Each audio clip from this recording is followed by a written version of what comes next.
Kali Linux command. Kali Linux is a popular Linux distribution primarily used for penetration testing and ethical hacking. It comes preloaded with a wide range of tools and commands for various security testing purposes.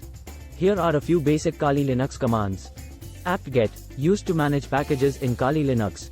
Examples. Sudo apt-get update, updates the package repository. Sudo apt-get install, installs a specific package. ifconfig, displays network interface information. Example. ifconfig, shows details about network interfaces. Ping, tests network connectivity. Example. Ping, sends ICMP echo requests to the specified IP address. nmap, network mapper used for network scanning and port discovery. Example. nmap, performs a basic port scan on the specified IP address. MSF console, opens the Metasploit framework console, a powerful exploitation tool. Example.